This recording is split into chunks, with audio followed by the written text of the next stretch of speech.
Hi welcome to PSR studies. Telangana రాష్ట్రంలో POLYCET results అయితే release అయ్యాయి. మరి కౌన్సిలింగ్ ఎప్పుడు ఉంటుంది, మీకు వచ్చిన ర్యాంకుకి ఏ కాలేజీలో సీట్ వస్తుంది, ఏ విధంగా చెక్ చేసుకోవాలి, ర్యాంక్ వర్సెస్ కాలేజ్ అనేది వీడియోలో చూపిస్తాను. మీ ర్యాంకుకి ఏ కాలేజీలో సీట్ వస్తుందనే డేటా ఈ వారం రోజులు మాత్రమే అందుబాటులో ఉంటుంది.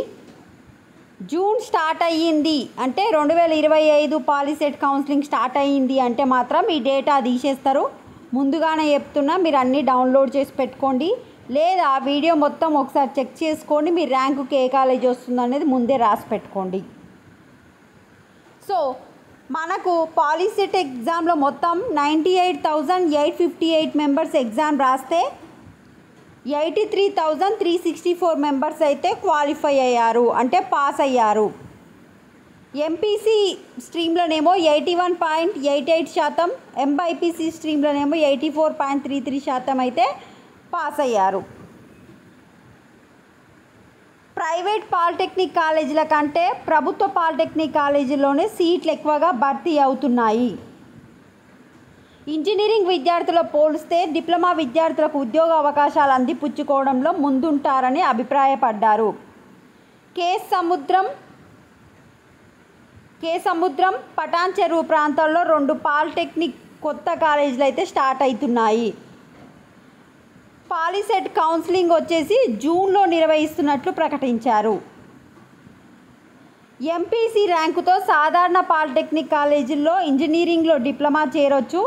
ఎంబైపీసీ ర్యాంకుతో జయశంకర్ వ్యవసాయ, పివి నరసింహరావు వెటర్నరీ, కొండ లక్ష్మణ్ ఉద్యాన వర్సిటీ పరిధిలో పాలిటెక్నిక్ సీట్లలోనూ ప్రవేశాలు పొందవచ్చు. So maximum June 2nd week మీకు పాలిసెట్ కౌన్సిలింగ్ ఉంటుంది. లాస్ట్ ఇయర్ కూడా జూన్ 15 నుంచి స్టార్ట్ అయ్యింది. ఈ ఇయర్ కూడా మనము జూన్ 2nd వీక్లో స్టార్ట్ కావడానికి ఎక్కువగా అవకాశం ఉన్నాయి. ఎందుకంటే 10th క్లాస్ సప్లిమెంటరీ ఎగ్జామ్స్ అయిపోయి వాళ్ళ రిజల్ట్స్ వచ్చినాక వస్తున్నాయి అన్నప్పుడు మాత్రమే కౌన్సిలింగ్ స్టార్ట్ అవుతుంది. So June 2nd week. మరి ర్యాంక్ వర్సెస్ కాలేజ్ ఏ విధంగా చెక్ చేసుకోవాలంటే, నేను కామెంట్ సెక్షన్లో లింక్ ఇస్తాను. ఆ లింక్ పైన క్లిక్ చేయండి, మీరు వెబ్సైట్కి అయితే వచ్చేస్తారు. ఇక్కడ చూడండి, TG POLYCET 2024 last rank statement first page download చేసుకొని ఒకసారి చెక్ చేసుకోండి. అంటే లాస్ట్ ఇయర్ మీ ర్యాంకుకి ఏ కాలేజీలో సీట్ వచ్చింది అనేది ఇచ్చారు. మ్యాక్సిమం ఇప్పుడు కూడా అదే కాలేజీలో వస్తుంది, ఒక 1% అటు ఇటు. చూడండి, ఫస్ట్ కాలేజ్ నేమ్ చూసుకోండి. SG Goud polytechnic college, co education, diploma in civil engineering వాళ్ళకి మీరు ఫస్ట్ మీ క్యాస్ట్ చూసుకొని దాని మీద ఇట్లా క్లిక్ చేసుకోండి. ఇప్పుడు ఫస్ట్ బాక్స్ వచ్చేసి OC boys, OC girls, BCA boys, BCA girls, ఈ విధంగా మీ క్యాస్ట్ చూసుకొని మీకు ఆ కాలేజీలో వస్తుందా రాదా చెక్ చేసుకోండి. ఇక్కడ ఫీజు కూడా ఇచ్చిర్రు 5,080.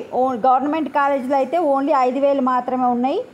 మిగతా కాలేజీలలో 1,57,000 అట్లా కనిపిస్తున్నాయి. ఒకసారి మొత్తం చూసుకోండి. సారీ, 1,00,000 కాదు, 15,780 రూపాయలు. సో ఈ విధంగా మీకు ఏ కాలేజ్ కావాలి ఆ కాలేజ్ని సెలెక్ట్ చేసుకోండి. మ్యాక్సిమం పాలిటెక్నిక్ కాలేజీలో ఉన్నాయి ఇక్కడ, అంటే గవర్నమెంట్వే ఎక్కువ ఉన్నాయి. ఒకసారి చూసుకోండి.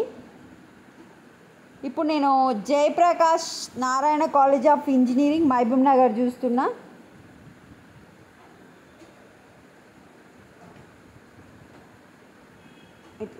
ఇది కరెక్ట్. ఒకసారి మీరు ఇట్లా పెద్దగా అనుకొని కంప్యూటర్లో చూసుకోండి. ఫోన్లో కనుక మనకు చూసుకోవడానికైతే కరెక్ట్గా రావట్లేదు, కదులుతుంది. ఈ డేటా ఒకసారి డౌన్లోడ్ చేసుకొని మీ ర్యాంక్ ఏ కాలేజ్లో వస్తుంది, మీ ర్యాంక్ ఎక్కడుంది అనేది చెక్ చేసుకోండి. వీడియోని లైక్ చేయండి. Thanks for watching.